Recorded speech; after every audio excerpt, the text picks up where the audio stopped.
All right. Hello, everybody. Thank you for joining me here in my apartment today for another video brought to you by Squarespace. I have an announcement. There is some terrific news. It is time to draw. That's the news. I'm really excited about it. It's drawing time. What do you think? That news deserves a little bit of celebration, huh? Someone sent me this confetti cannon around July 4th, and I got it on July 5th, so I'm going to use it for these festivities instead. Hooray! Drawing time!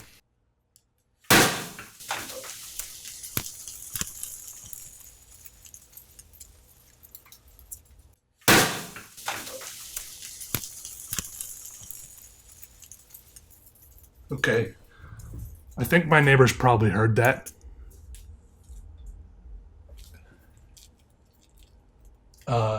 Let me get the other camera. As you can see, there is a lot of confetti. This stuff is everywhere.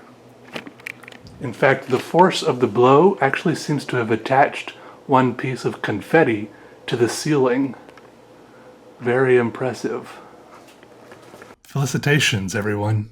Also, I want to take this opportunity to look at a few comments on my videos in a purely positive way. I was falling asleep the other night in bed, and I was just like lying there like this, scrolling through comments on my YouTube videos as I do to make me feel better about life, because there are really a lot of very encouraging comments. I appreciate that. Or very funny things that make me chuckle and giggle, like this one says, "My man's talking like he is trying to brush his teeth and talk." That's a new one. I've heard a lot of he's talking like he's about to cry, about to burp, about to sneeze. That's a new one. I had a teacher in high school that I always thought sounded like he was talking with a mouthful of marbles.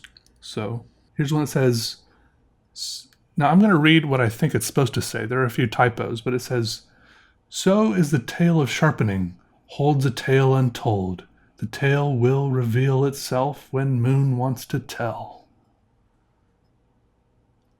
And this comment stuck with me because, first of all, there's a few typos, like I said, a few repeated words, but also it sounded like some sort of riddle or ancient prophecy.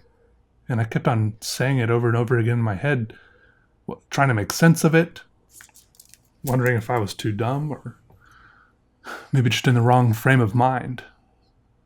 Interesting, nonetheless. And here's one that really made me happy. And I might have teared up a little bit as I was falling asleep. This person says, "I too am passionate about lines and dots." It just made me really happy. Like, that's really what it's all about here. Like, we've got one thing in common, at least. I mean, not everyone here has to be passionate about lines and dots, but a lot of us are. And I think that's so cool that's really what it comes down to. I like lines, I like dots, and it's just encouraging. And it feels nice to know that there's other people out there that also like lines and dots. But let me mention Squarespace to you for a moment. It is interesting to think about how there is a website, squarespace.com, where you can go to make another website. And .com is no longer short for company, okay? The internet has been made personal. You can have your own website, which Squarespace can help you design and host. It's a nice package deal. They do everything for you, with you, and this website can be anything.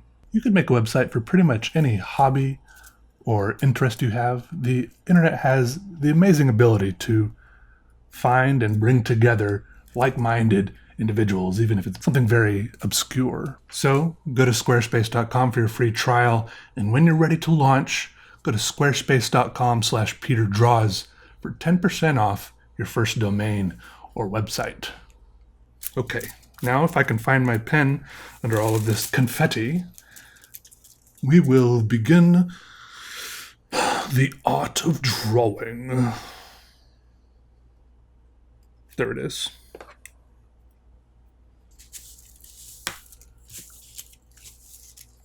So what you're going to see here at the beginning is a couple of dud doodles, a couple of no flyers, a couple of doodles which didn't really make it off the ground because the final drawing, the third one in this video, which you'll see, which really did catch on, it took me about a week to draw.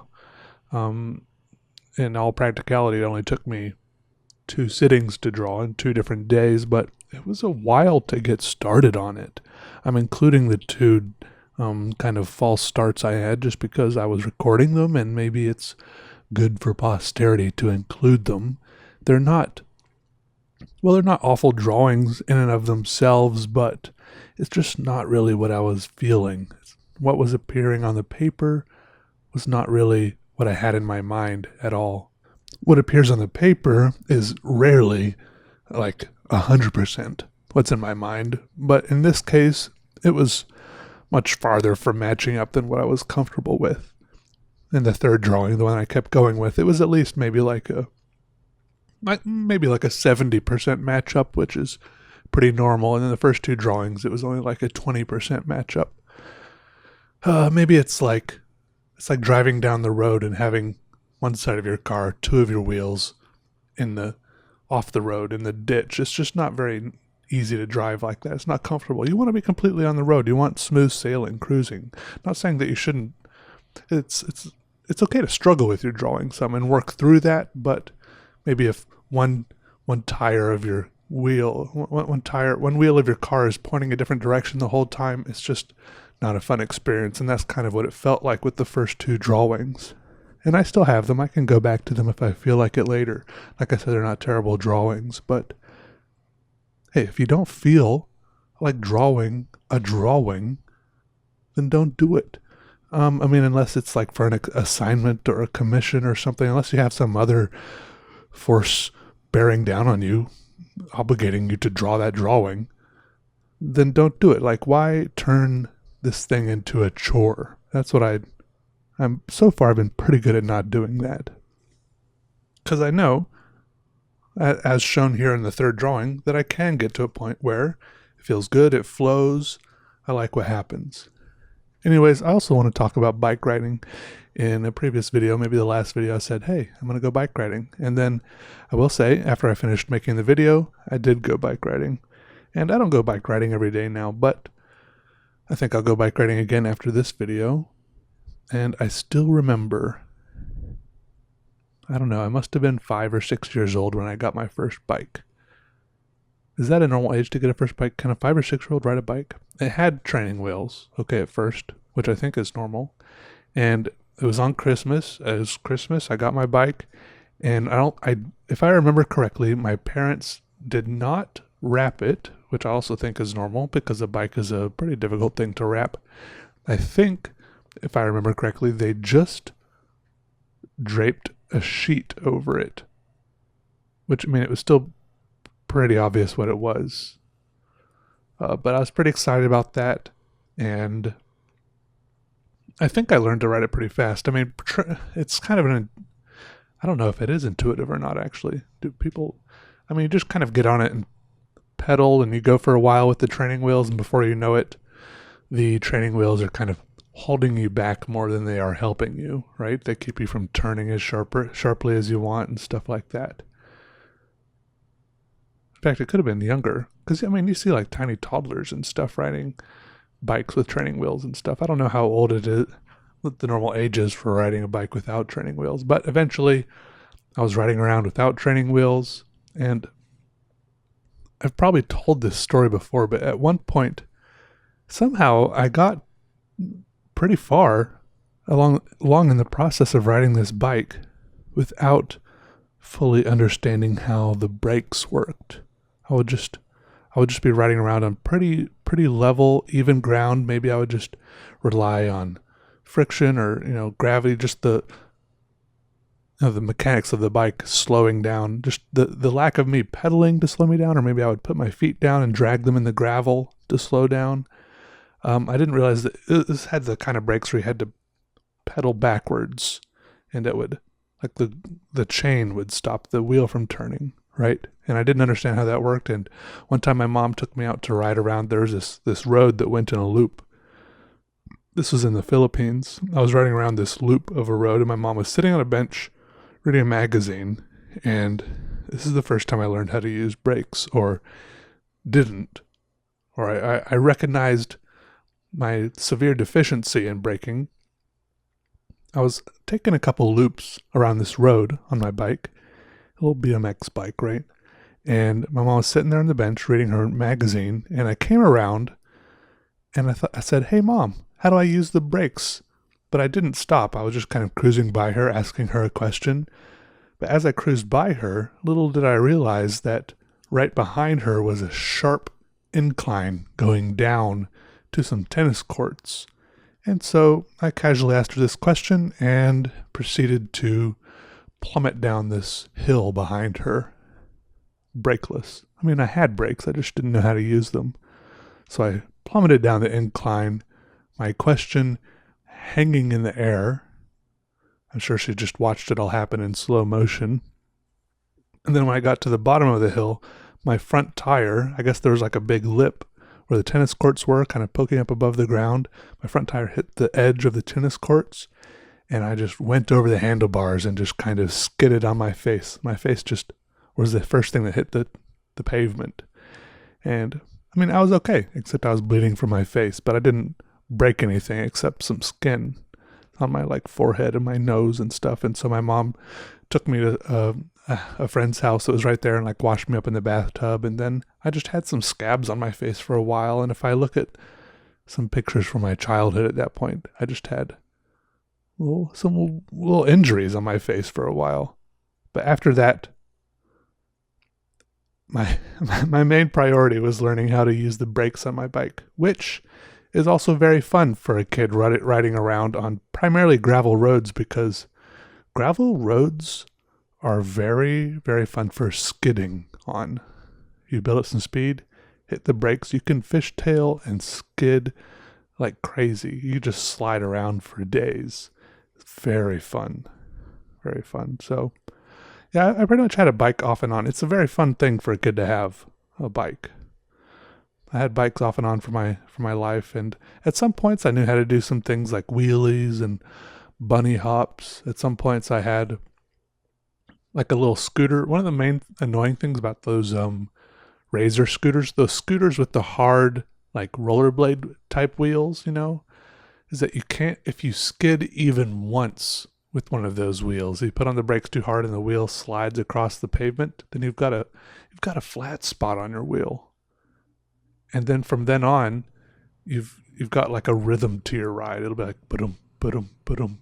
Well, that's probably more with two flat spots, that sound. But if you only have one flat spot, it'll be like boom, boom, boom, boom, boom. It's really annoying. And that's why you can't let anyone else ride your new scooter either, because if you know that can happen, you can't let anyone else ride it because they might skid and put a flat spot on it. And your parents aren't going to just randomly buy you a new wheel when your scooter still technically works fine. It's just it makes a ba-bump, ba-bump sound. So that's the sad thing about scooters. But at some points in my life, we also had scooters that had like tiny bike wheels, like inflatable, like wheels with air in them, right? Those are pretty cool. I've gotten into some accidents with those. That's a story for another day. But yeah, anyways, now I have a bike again. Sometimes I have bikes, sometimes I don't. When I lived in Florida, I think both Florida and Chicago, I had what they call a fixie. Just a road bike with only one gear. It's pretty good for city riding, places without any hills. No.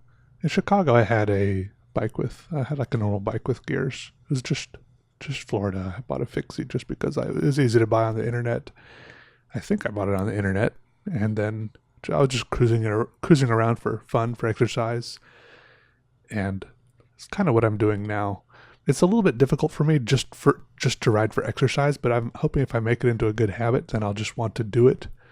I want to do things for like a reason, but I'm struggling to make exercise my reason. Like I need to give myself like some errands or some objectives on these bike rides, So there's like another reason, but I'll figure it out. Anyways, Thanks for listening, watching, everyone. Hope you like these drawings. This one's pretty good. I ended up switching. The first two drawings didn't work out on the Bristol paper, so then I was like, it's not working. Maybe I should draw on this new sketchbook I started. So I switched to the sketchbook, and maybe that was just the little bit of inspiration I needed. Sometimes just a little switch up like that helps. It works. I sometimes, I was also considering switching pens. That could help. Trying some different inks. Just little things like that can help if you're a little bit artist blocked, which I think I was a little bit. Because I was still physically able to draw. As you can see with those first two drawings, the ink was coming out of the pen. It was going onto the paper. Lines were appearing. I just wasn't digging what was happening for whatever reason. But I eventually got back into the groove again. And as you can see, there's a little astronaut in there. Looks like he's reclining in a chair. I think the astronaut came from the fact that I've been playing some No Man's Sky over the past few days, which has astronauts in it. Anyways, all right, goodbye, everyone. Thanks for watching. All right, love you. Bye.